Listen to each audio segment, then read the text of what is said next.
All right, guys, my name is Dr. Sharnael Wolverton Sihan. Welcome to my channel. So very, very excited about this topic today and this guest. I've known about this lady for about 3-4 years now. Leslie Davis actually gave me her book years ago. And you know Leslie? I love Leslie. Oh, Yeah. really? She's like one of my besties. I didn't know you guys Oh, were she's friends, so but nice. Yeah. awesome. Okay. Okay. Anyway, well, she's the one who connected me to you, and she's so excited about today. Um, But yeah, I have a couple of your books, and just this topic is so intriguing to me about the sacred Christ oil. And so, if you guys are new to the channel, welcome. Definitely hit the subscribe, the like, all the things. Go to the newsletter. If you go to swiftfire.org, you get on the newsletter and find out about all the upcoming conferences we have. We have several teachings online. We have books, all kinds of great fun things there. But yeah, without further ado, let's talk about Kundalini, sacred oil, how that fits with scripture and or does it. And a little bit about your background, like how you even got to this place where you're at.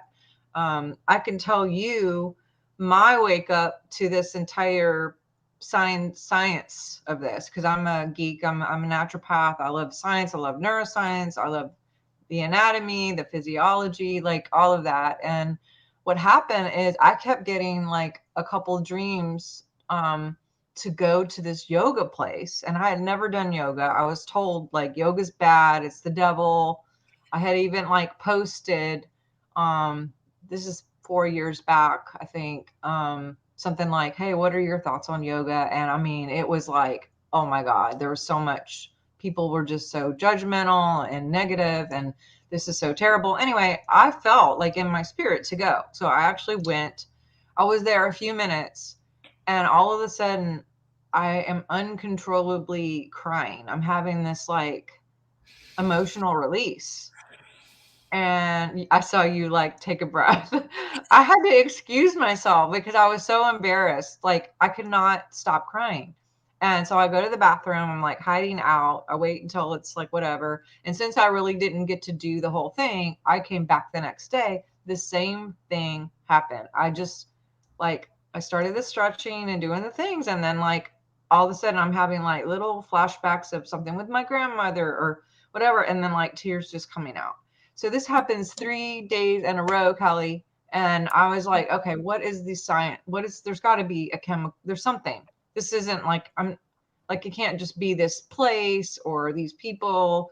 There was different people, it's different, you know. So I started looking into the science of how trauma can be stored in your muscles and your organs. And I had already been teaching about that. But what I didn't get is that when you start stretching or when there is that alignment, that it'll trip the electronic cycle of your synergy in your back, messes with, not messes with, it activates something in the brain, and then you not only get more brain activity, but you can release things that have been mm, trapped. And so it just sent me on this like research of like finding people like you and others who have already discovered all of this and been talking about it. And so I just wanted to give you a little background about kind of where I'm coming from. But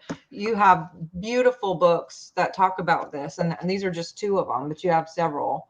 But tell me about you. Like, let us all know. I I want my people to know everything. Tell us all. I'm so touched to hear your story because it just resonated with me really deeply. I could just had like goosebumps all over when you were talking about the visceral experience you had, like walking into a yoga situation. For me, it's very parallel to your own path, actually. I grew up in a Christian family, and my parents were very big on the us being in church, my siblings and I, being in the church every Sunday and going to Sunday school and learning our scriptures and, you know, going to all the social meetings and everything. It was just always, you know, part of our life growing up.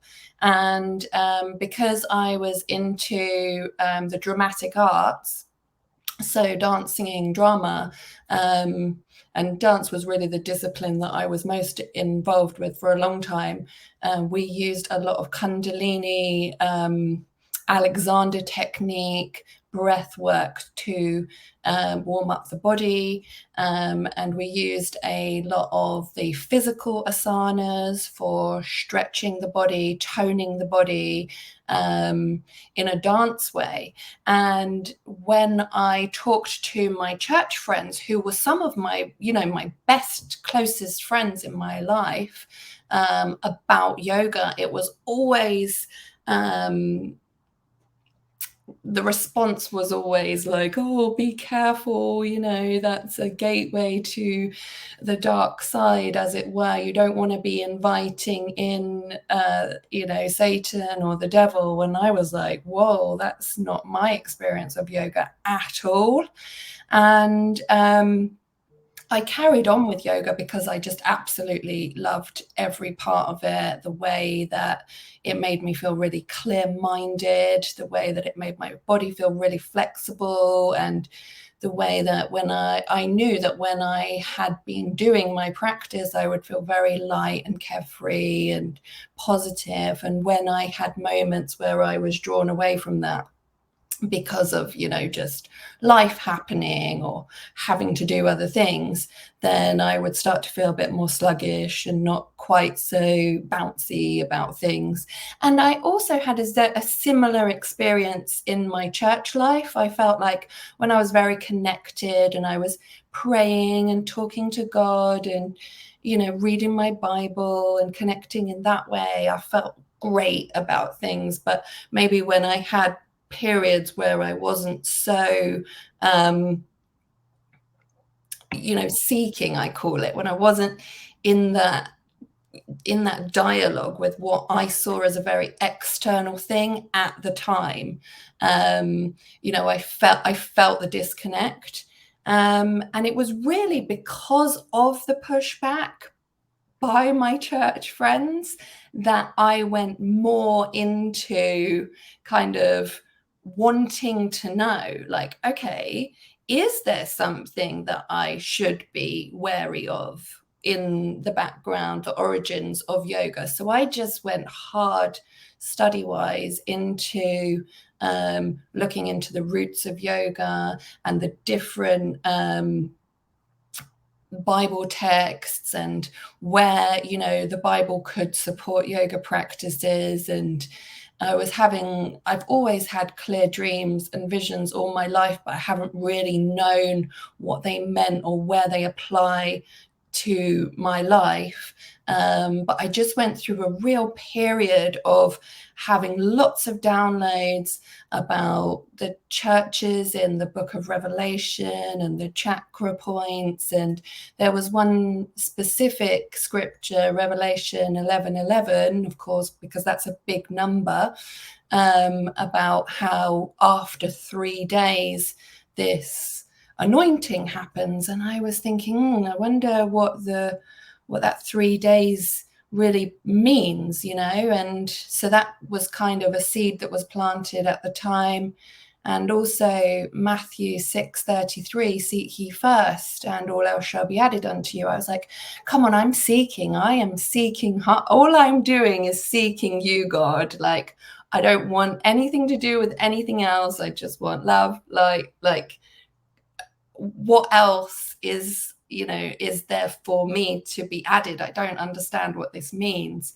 And so everything that I was doing, from, you know, just praise and worship, which I think, to be honest, just puts you in a very good vibration of gratitude and bliss when you're worshiping God.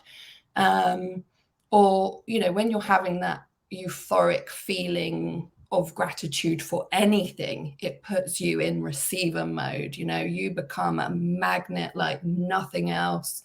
you're just in pure bliss or Eden consciousness. And for me, when you step into, or naturally align into Eden consciousness, everything grows in Eden.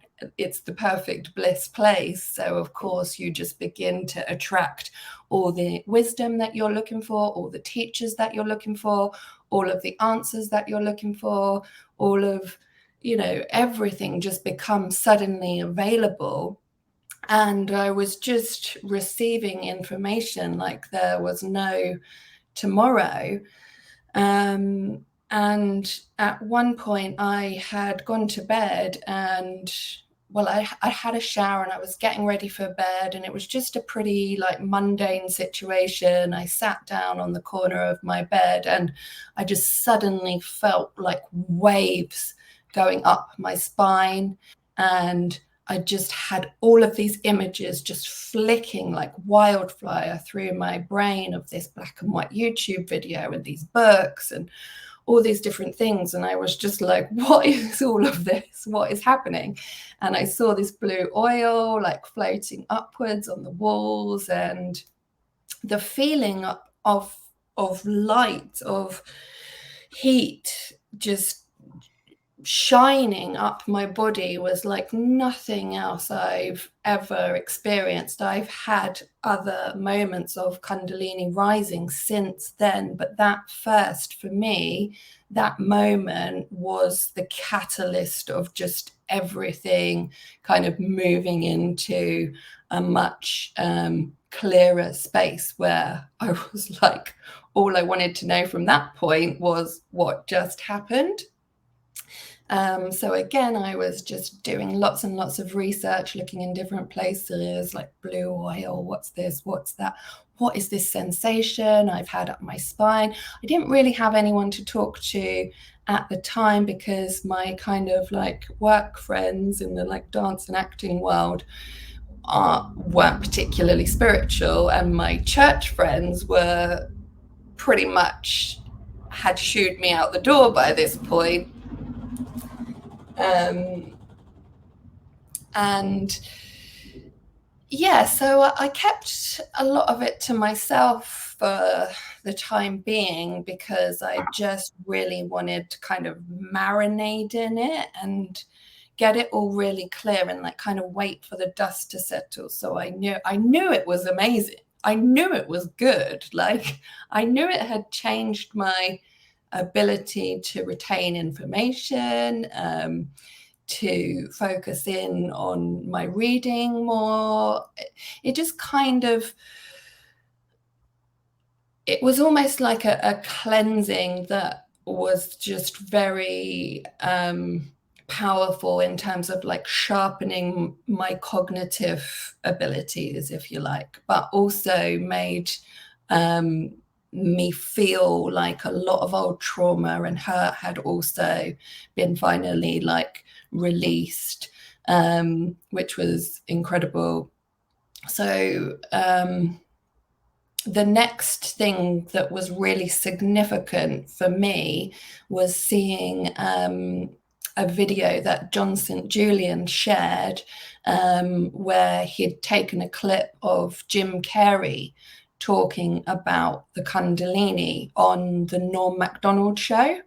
And he was like, 33 years of Christ, 33 vertebrae, the spine, this, that, and the other. And it was like the final puzzle piece for me, because I could see all these parallels and I could see everything lining up, but I still wasn't quite sure what that last connection was. And when I heard that, it was like, of course, oh my gosh, of course, this is the anointing. This is what happened. This is like the inner baptism that the Bible's speaking of all the way through. And at that point, I just felt like I needed to share what had happened, and that's why, in a way, it had happened, so that I could share it, because I feel like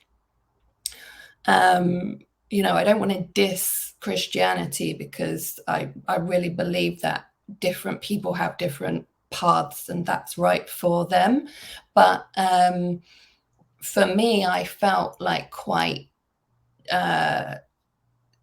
suffocated in that environment, and that I wasn't really being like kind of brought along in the way that I would have liked to have been.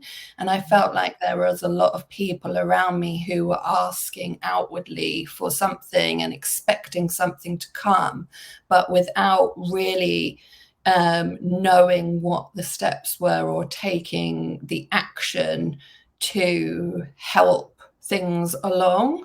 And it just felt like, okay, so if we have this inner power, you know, Luke 17:21, don't look here, don't look there, the kingdom of God is within you, that became abundantly clear to me, that that is the truth, and that is what sets you free. Because, you know, again, scripture says set free indeed, which to me is in the deeds that you do. So we're set free in everything that we're doing, in the path that we're walking, the life that we're living.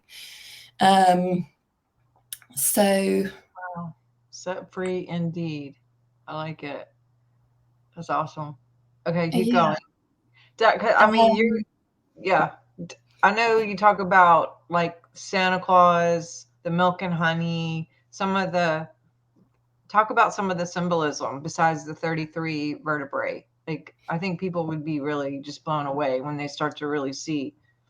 Yeah, so with Santa, I mean, Santa is a Spanish word for spirit. So, and the claustrum refers to a cloister or a hidden space. That's where we get Claus from, Santa Claus. So it's the spirit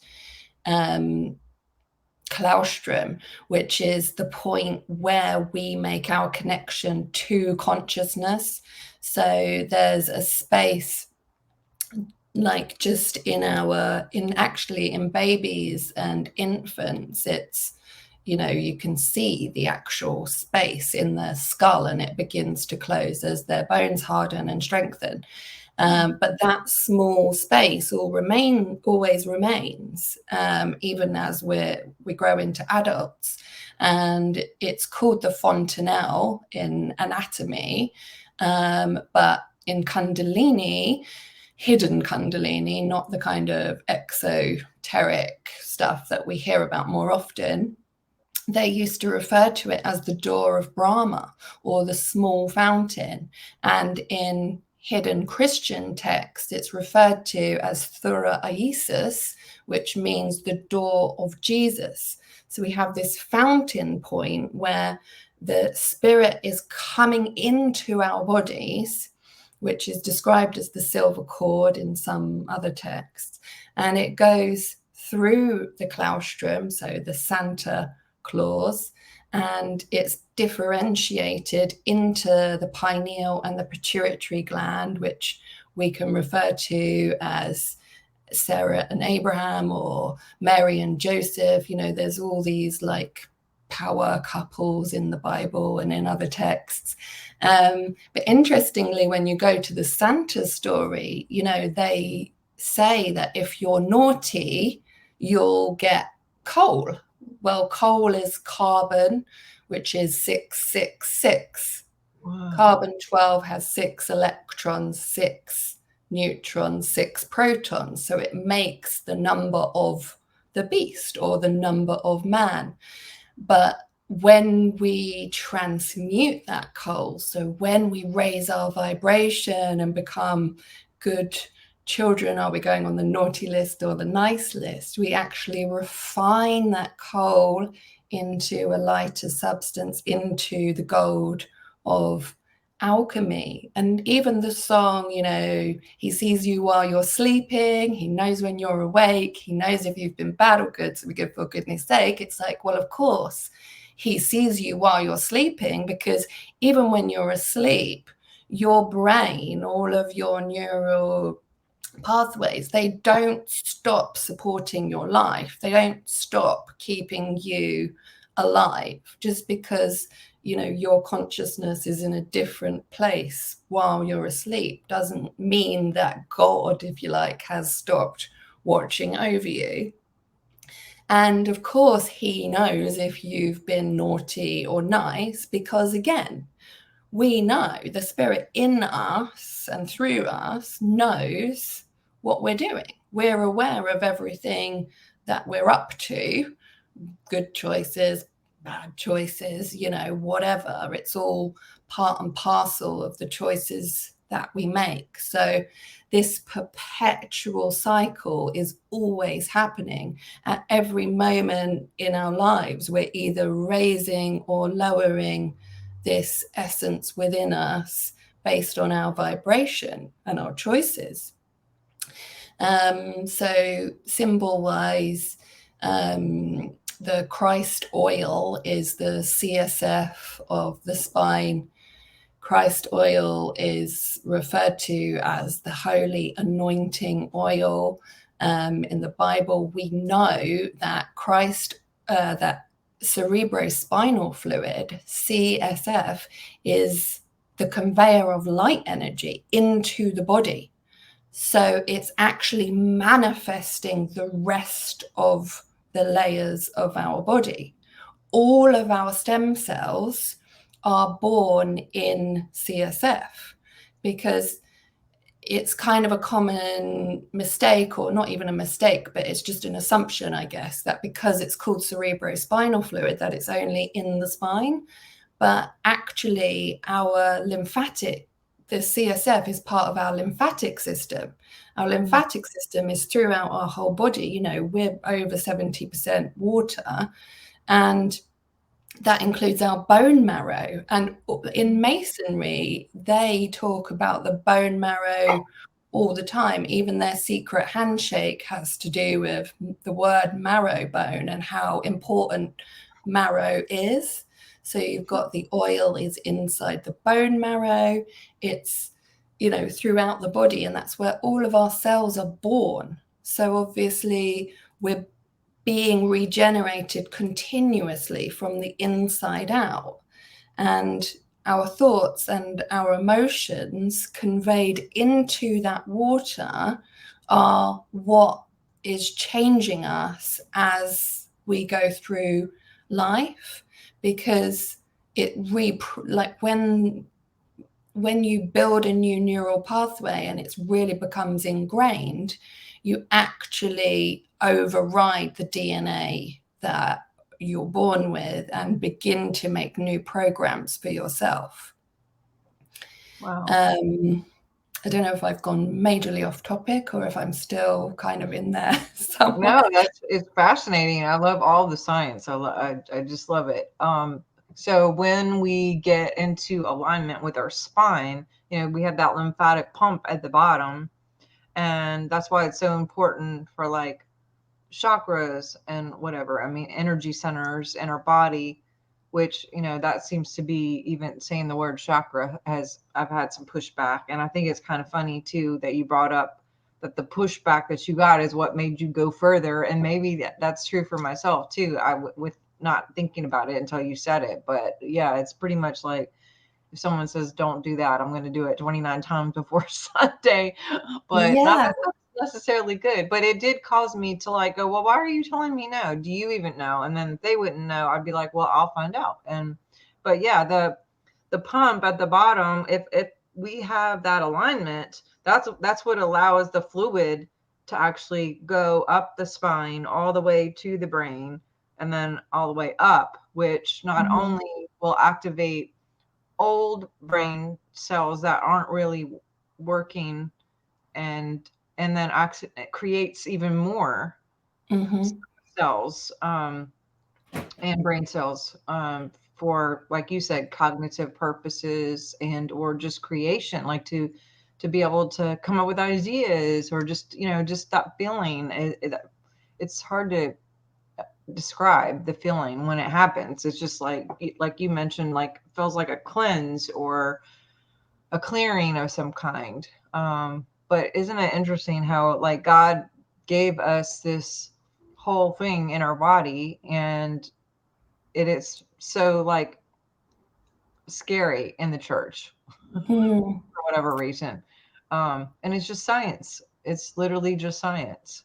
Yeah. So how did tell us more about this whole process or any kind of correlation? Because you made the cross sign with your fingers, it made me think of the cross. So we have the cross of crucifixion inside the medulla oblongata. So when our vibration really gets into that space of bliss and gratitude and love and, you know, forgiveness, all those kind of like really compassionate, if you like, emotions, it actually causes the heart to have expansions, and that's caused by two things. One is nitric oxide begins to actually build in the body, and we know, you know, mostly it's quite common to be taught that nitric oxide is a molecule of health.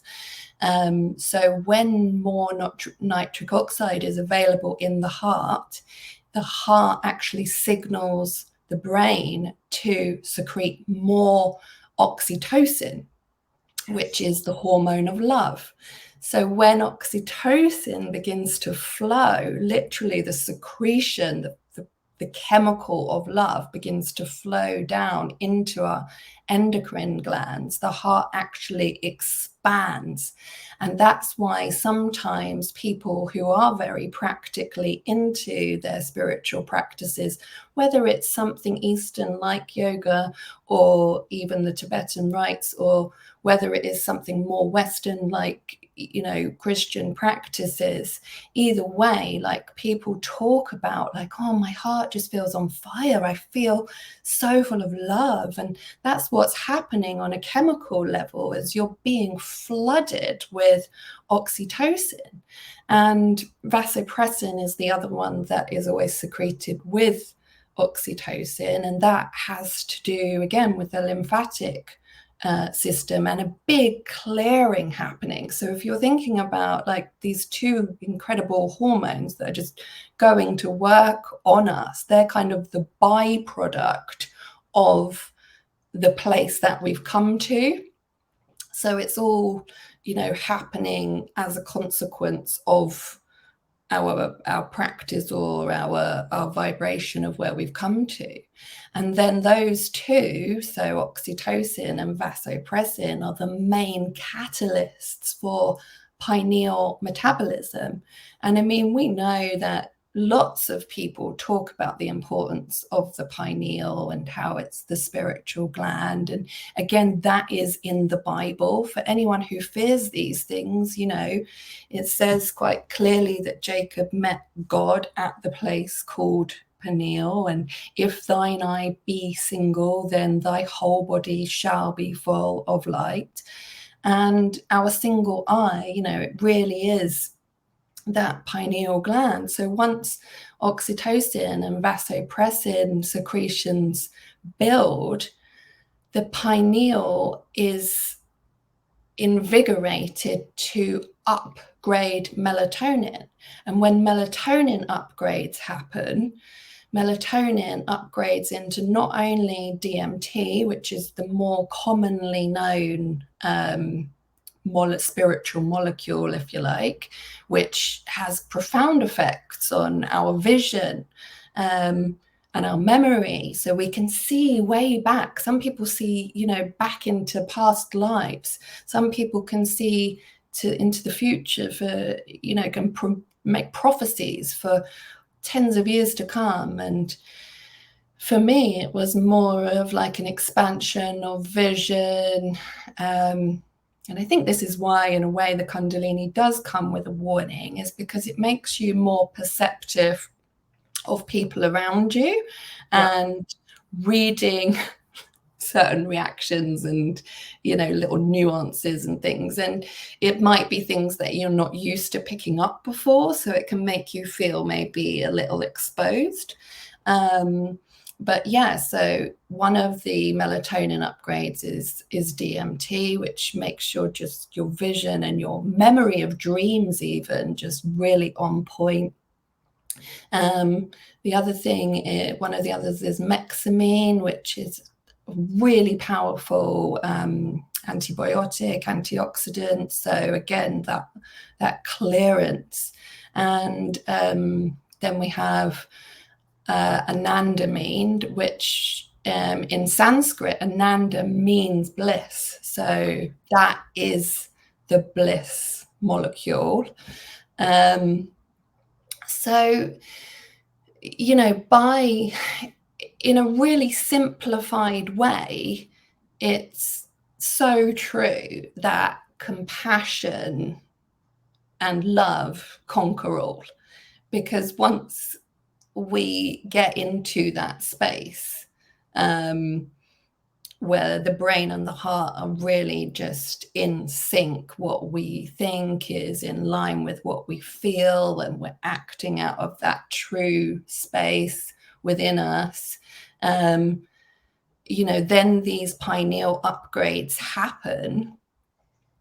So then the body is cleansed, the mind is cleared, brain cells are, reawakened, and we just feel like everything's brighter and wider, and literally our consciousness is expanded. It's not a woo-woo thing. It's so literal and scientifically backed that, I'm hoping that more and more people will become aware of their own innate abilities to feel this kind of like connection to everything and everyone. So, we continue to transpire into a much more connected place. Yeah, well, oxytocin, you mentioned is the love hormone. It's also gives us the ability to have empathy and feel connected to other people. It's what happens, as just telling for other people too. It's not only what you feel when you're in love, but it's also when you're nursing or when you have a baby. It can happen when you're even with your pets. You can eye contact with your pets, or a person can release oxytocin too. But when the pituitary or the pineal, when it's calcified and you're not able to really use that source or that tool, those kind of people usually end up not being able to have empathy for other people, not feeling connected. Those can be the people who end up being like murderers or, psychopaths, because they're just not able to put themselves in your shoes. They don't feel pain or any emotions of other people. They don't feel that connection. So oxytocin is huge, not just for love, but yeah, like you said, just being able to feel like you belong, or that you are a part of the earth, because we are all, there is no division, there's no competition, we're all just here. But I also want to add melatonin is not only really good for all, just the great things, sleeping and, helping us balance in our life, but it's a major antioxidant. So kills free radicals. And, to have more melatonin, we could do a whole series on melatonin. People are using it for a lot of different things. And so, and then you mentioned the DMT. All of those things, whether it's melatonin, DMT, oxytocin, there are synthetic versions of that. And we're not talking about that. We're talking about the God-given, us created, our body manufactured, that kind, those things are just how precious that God made us to create that within us, to have that connection, to have that love, to be able to kill off free radicals, to be able to sleep deep, and to have visions and dreams and, dream recall, and to, see the future and clear the past. And, all of this is available to us. And the fact that, people could be afraid, or it could be like shunned, is really keeping a huge tool away from the average person to get some resolve in your life personally, and which would affect the collective. So how often do you practice any of this, or what do you say to the person who's just brand new and you're like, okay, let's do this? What do we do? Well, the optimum time, so there's a few experts that I've found through the research for my books who speak on different timings of things. And when I actually looked at the calendar for when I had that first kind of big experience, if you like, funnily enough, the timings were correct to what these people say. Really? So they say that when the moon is in your sun sign is the specific time to do your practice. For me personally, I practice all the time because it's just part of my habit of life. I get up, I say a prayer, do a meditation, do a bit of yoga. That's just kind of how I start my day. I do a bit more than that at specific times of the month. I make sure that I'm 100% doing the Daniel fast, as it's called biblically, but I guess you could call that, a raw plant diet, not loads of like overproduced kind of supermarket plant foods like, vegan chocolate bars or that kind of rubbish that's full of synthetic nonsense. But I'm talking about, like fruit, veg from good sources, lots of clean, high quality water. And I just posted a video a couple of days ago about how you can alkalize water really cheaply and really easily by just, adding amniotic fruits like lemons and that sort of thing.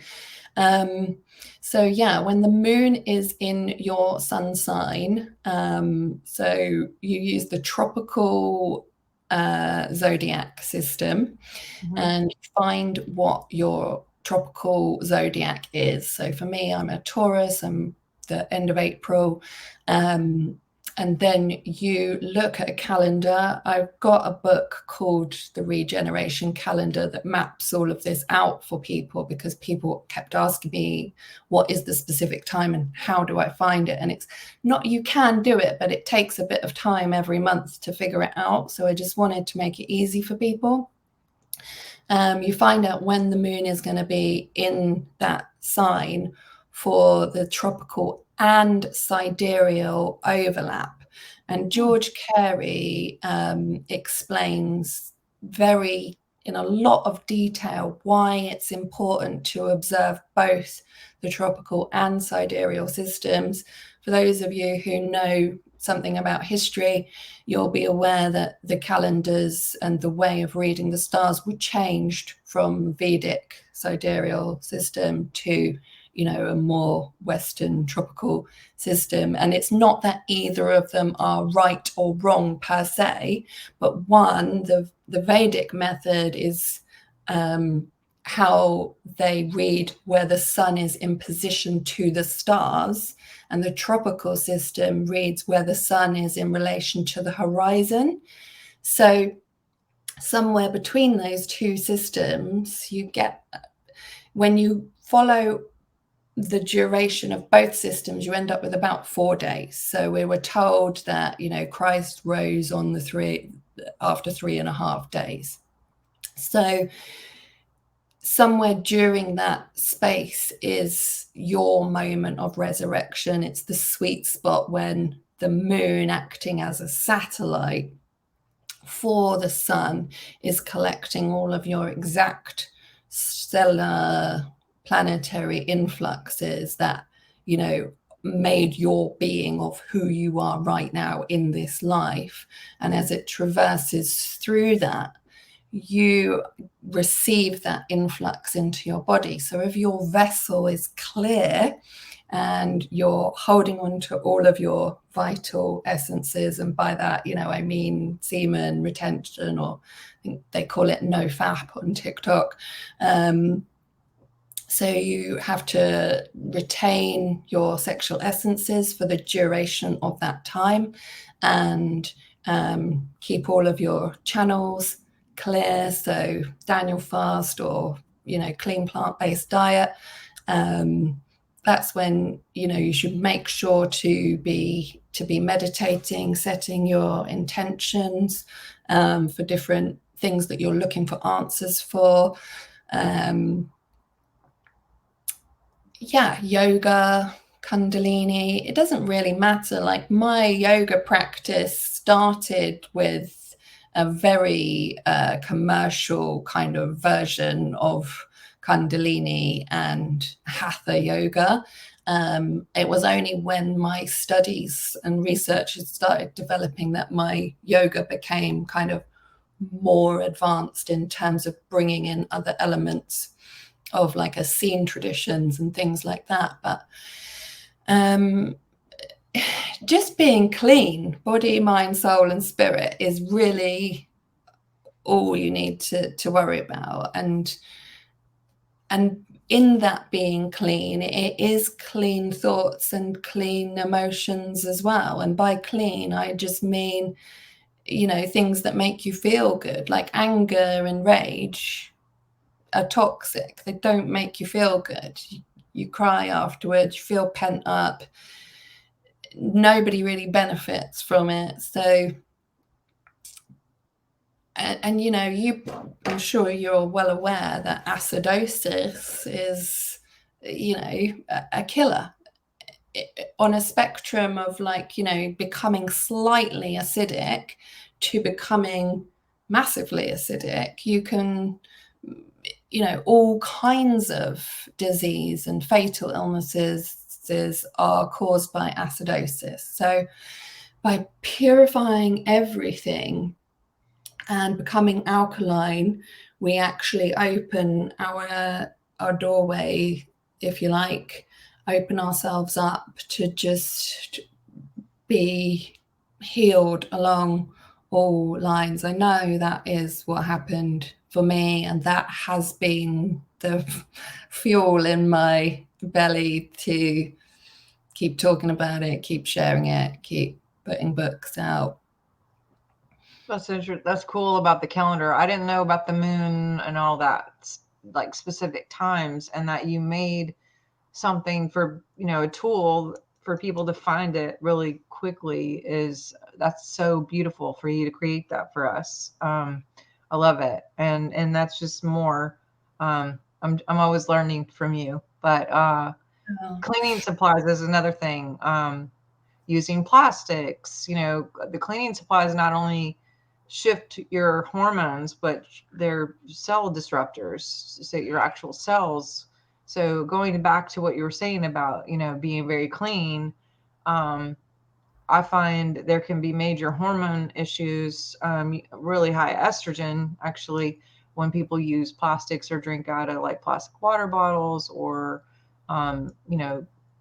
use microwaves, which is against the law in most countries, but to use plastic and put it in a microwave and then drink that, or the water bottles have been sitting in trucks going across the United States, and then they sit in your car and you drink, drinking all this plastics and what have you, will really give you a less opportunity for the kind of things that we're talking about, as far as intuition and alignment and just being clear and having that Kundalini experience. So, but yeah, I love that you talk about like alkaline and, lemon, and I juice. I'm a big juicer, and actually I was supposed to get juice today. My lady who owns the juice place, she's supposed to be on the show Thursday, and she just had a baby this morning early. So I don't have my juice today, but anyway, so yeah, there's all kinds of different ways that we can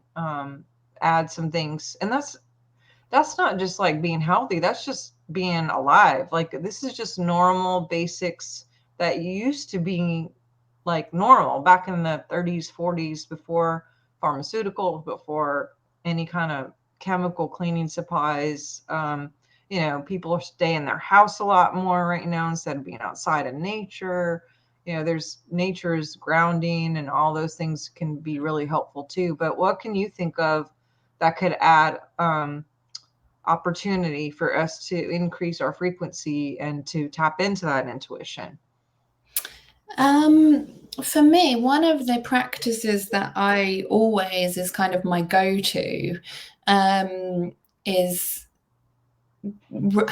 going into a memory that I know made me feel really happy and really thankful.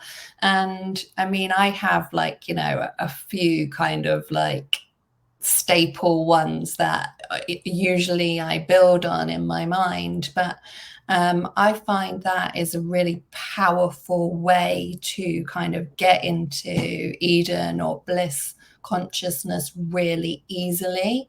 So if you just, close your eyes and begin to build that scene of what was happening in that moment when you received that news, or when you met that new person, or I don't know, for me, one of the ones was I was having my son, and everything, that you feel in as much detail as you can, and really let that gratitude and that love just build and build and build inside you.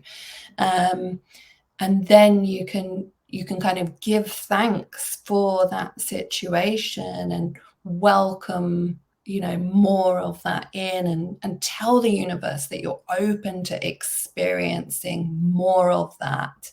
And then you can have almost like a blank canvas.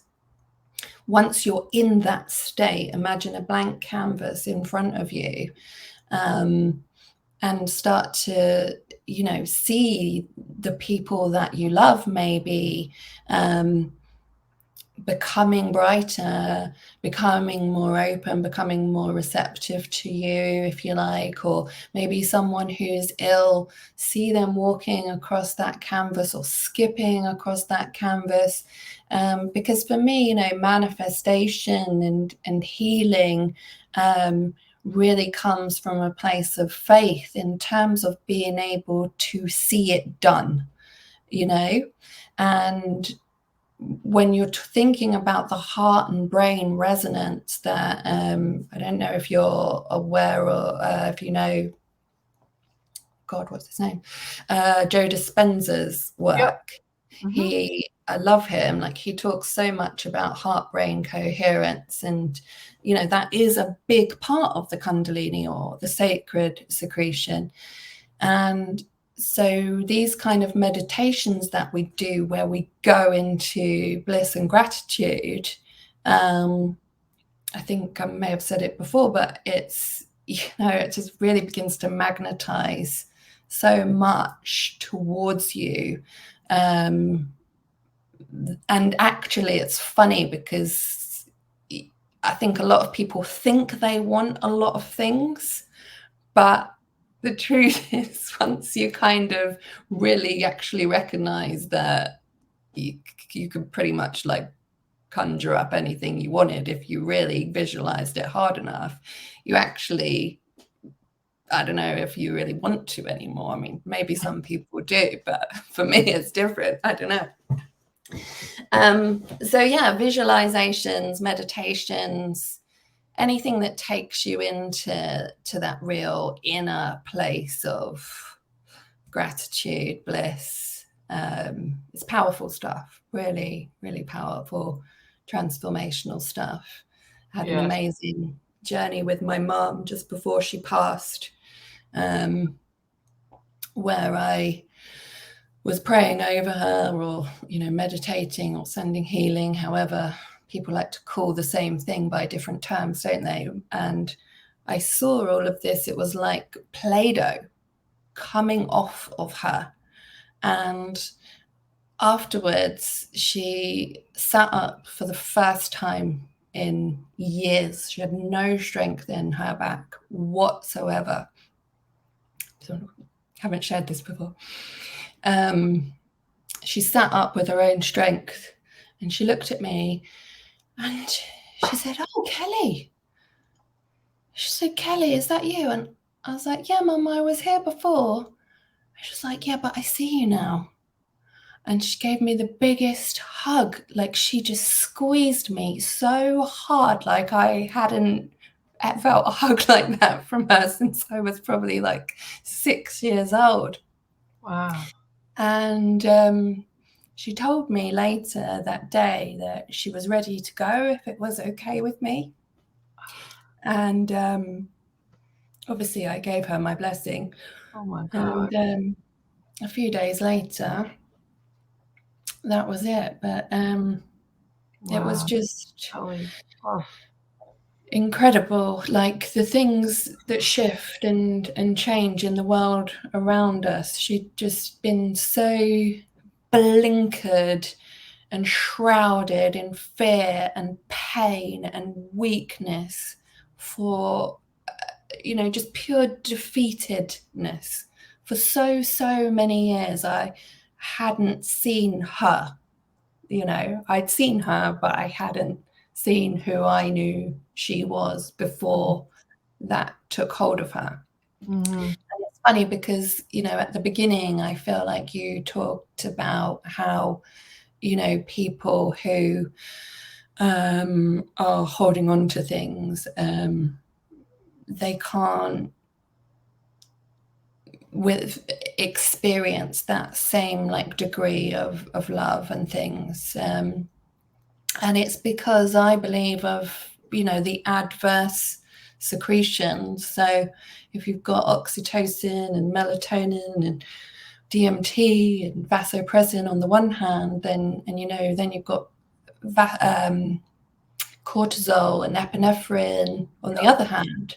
Yeah. And when we're continually in sympathetic mode, so we're continually in survival, flight or fight, like, oh, desperation. How do I do this? How do I do this? Oh, I've got to go and do that. Oh my God, what am I going to do now? Oh my, so-and-so said this. Oh, I can't believe that. Like, you wake up in sympathetic mode. You go through your day in sympathetic mode. You go to sleep in sympathetic mode. You can't sleep because you're in that desperation mode. Like, you are in a cloak. You're shrouded in this kind of hideous secretions of fear and loathing that won't actually give you a portal to realize that there's so much more to tap into. So just even if you're in the most desperate position where you feel like you're clawing and fighting for everything right now, all I would recommend is to give yourself the time that you deserve and the love that you deserve to go within, to spend 5 minutes a day and just breathe and go within and tell yourself that everything is going to be okay, and begin to think of the things that you're grateful for and use that as a seed and grow that. That is what it's all about for me. Absolutely. Well, I love imagination, and I have a book called The Science of Miracles, and I've worked a lot with Joe, by the way. And, in the book, I talk about imagination quite often because your limbic system can tell the difference between what's fake or real. And it also can't tell the difference between you and me or any kind of time. So like if I judge you, basically my brain takes it as I'm judging myself, and it releases the chemicals of judgment, or not a judgment chemical, but the bad ones that you were talking about, the cortisols and what have you, that we then marinate in that, cancel clear. And on a conscious level with the biofield, when you're in the cortisol and all the bad chemicals, it actually changes the field to, instead of going out, it inverts. And so you rely on other people's energy to survive. And it's a take, it's a suck, and you can see this on film. You can see it with plants that do it to plants, and animals that do it to each other, or people. Or people do it to animals actually, but I don't know about animals doing it to animals. But yeah, you can actually see this, how it's like borrowed or stolen to survive. And when I do my soul audits, I can test how big your field is. And the more that you are working on yourself and having gratitude and using imagination as a tool to see it done, then that what actually increases the frequency, but also expands your field. And like some people that I've tested, they can test maybe an inch or two in their field. Some people are like 4 feet, some people are 5 feet. But I have tested some people who have a 20-foot radius of like wherever they go, they're literally activating Christ and light wherever they walk within 20 feet in their radius. Like Wow. yeah. Elkhart Tolle he has like a 21-foot radius. He's just, and his map, on the map of consciousness, he's 500, which is love. And very few people so far that I've tested have anything even close to that. Jesus scored 1,000, and I'm sure his field is really, really big. But like dolphins are measurable. Horses usually have like a 350-foot biofield or aura or whatever, electronic belt, however you want to call it. But what you're thinking about really does matter, like you say, like literally physically matters. And so taking that 5 minutes or 10 minutes or even a minute to just go within, like you said, and use that imagination tool to see what you do choose to only voice your choice, and to imagine, to image a nation or imagination, to image your nation, to image your world, to image your personal experience. That is how we create. And Job in the Bible went through all of the stuff, and different things happened. But it's interesting, the scriptures say that his integrity was his protection. And when you do the right thing, when you seek ye first the kingdom, and you follow through with those little breadcrumbs that you get, like, hey, you should go call that person, or hey, can you bring lunch to that lady, or hey, can you go help them get on the bus, or give your seat up, or make that call, or whatever it is that you seek ye first the kingdom. And here, as you follow those little nudges to go do things, there are chemicals that are released that cause us to be strong and to get more revelation and more understanding and to sleep better and to have a kick in our step. But then there's also like the cortisols. And when you lie, whether it's living a lie or telling a lie, either way, lying will produce major chemicals that actually cause us to get gray hair, wrinkle our skin, slow down our metabolism, slow down our immunity, cause us to gain weight. So living a lie, whether being with the wrong person, working at the wrong job, partnering up, even just daily things of everything you're supposed to do in a day. If you're not living true, then you're going to have the chemical consequence, which changes your field, which is going to change your situations with people. Versus what you're saying is get into praise and worship, change your mindset, change your inner, and then your field changes, which attracts different people in different situations and different opportunities that are on a more positive than and more negative. So, yeah, everything that you said is amazing. And I love that word integrity, because it means to be integrated, mind, body, spirit, to really, really be connected to God and here, not out there like you talked about, but God in here. And so, I mean, everything I'm going to have you back. I think we should have you and Leslie, and we can have like the three of us together and really, really talk about it. Let's do that. I'm so sorry I was late. I had no idea that the American clock changed before ours. I always know in my head what the time difference is. It's different totally places. Fine. It's perfect time. Everything is perfect. Sorry. It's all good. Yes. So before we get you back, though, let's tell people where they can find you. I'm going to have all the links, and everything's going to be super easy, clickable for all you guys watching. You're going to see this underneath. You'll be able to find her books, get all of her calendar, everything. I'm going to get this calendar, by the way, but I'm so excited about that.